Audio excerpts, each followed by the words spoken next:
So you probably have a lot of questions about X49. Really good, important question is, how is it different than X39, right? We want to take a look at that. Also, it was very, very important from a business perspective that X39 remain the parent product and X49 be an add-on, right? We want to continue to message X39 as the lead-in product, and X49 is something that you add on as a bonus. And so the two of them work together as companions, and you're going to see some clinical data on that. So what does X49 do? It elevates a HKCU. X39, of course, as we know, elevates GHKCU. They're copper peptides, they're mother and daughter peptides, but what they do is very different. GHK is ubiquitous. It's found throughout the entire body. AHK is found in more specialized tissue, and therein lies the power of X49 and AHK. So, like GHK, AHK will decline with age. Alanine is the amino acid in the AHK. So GHK is glycine, histidine, lysine. AHK is alanine, histidine, lysine. What first got me interested in this, more than 3 years ago now, is I was looking at peptides that were based on alanine. And there's an interesting thing that seems to happen in the brain with alanine metabolism. And I would go as far to say that someday there will be a naturally occurring peptide discovered that will be a very, very effective treatment for Alzheimer's disease and ALS, and it will involve manipulating the alanine pathway. So that's actually why I was researching this in the very beginning. Now, there are a number of things that are already known about AHK, and then a number of things that we discovered in our research. One of them that's known is that AHK gets involved with repair of the endothelial lining. And what's interesting about that is that repair of the endothelial lining is induced by a growth factor called VEGF. Another thing that's interesting is that as you repair the endothelial lining, it has an effect on nitric oxide production. So AHK has actually been around for a number of years as a cosmetic product. And one of the claims that we definitely don't make, but I'm going to tell you because you're going to find out anyway, is that it's used in hair growth. So AHK was found by Dr. Lauren Picard in studies to actually be 10 times more effective than GHK at inducing hair growth. That puts it on the same level as minoxidil, but it doesn't do it through manipulating hormones. For those of you that are interested in exploring this, I've spoken with a medical doctor. We're looking at doing a study. Hair growth is a medical claim. We're not claiming hair growth. We haven't done a study on this. For those of you that are so interested, the recommendation from this doctor would be to go for microneedling to open up the pores, and then you can see if anything happens after that. Okay. So our own research into AHK has been almost entirely focused on what type of claims that we're allowed to make.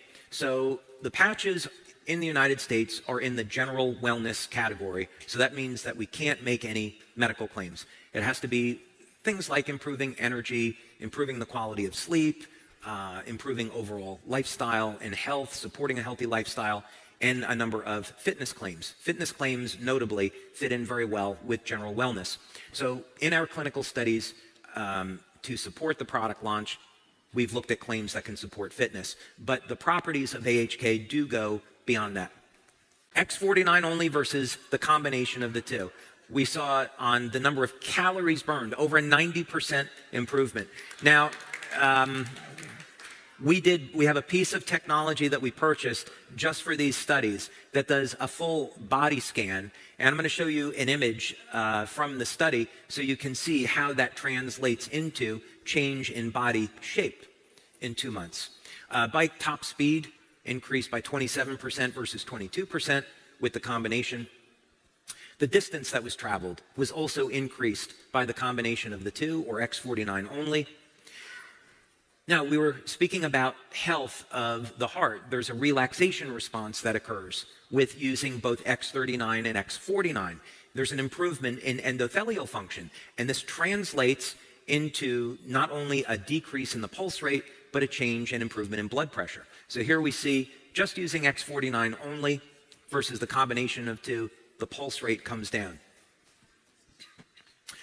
So what our data is showing is that both X39 and X49 have an effect on our overall body, but what they do is they work in different ways at improving health. X49, mostly in this example, is focusing on our muscle mass. And as a result of getting an increase in lean muscle, we also see corresponding decrease in body fat. And this is not a fat-burning mechanism per se that we would usually think of. So after 2 months of using X49, people find out not only have they gained more strength, stamina, and lean muscle, but the amount of body fat also reduces.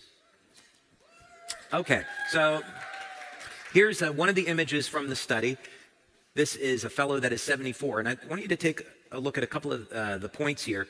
The most important one is the health risk. You can look at the body fat percentage where he started out at 37.5, which is not so good.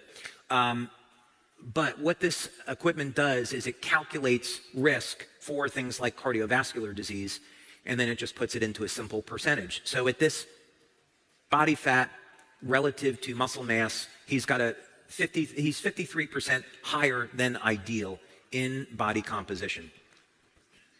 Now this is what happens after using X49 just for 2 months. I'm going to put those images side by side so you can see them. Great, that was Michael Accurso, wasn't it? I'd recognize that voice anywhere. Okay, so at age 74, not only was he able to get a reduction in body fat, but look what happened with the health risk now. 53% to 20%. So this is very much in keeping with the goals of the company. We want to not only improve people's overall body shape, but improve their health. That's ultimately the goal. So I want to get into one other thing here, more specifically is on blood pressure. So we had first saw this in clinical studies that we did with X39. It appears there's a number of things that are going on here. One is that the cardiovascular system itself seems to go through some repair, and there's also a relaxation response in the autonomic nervous system.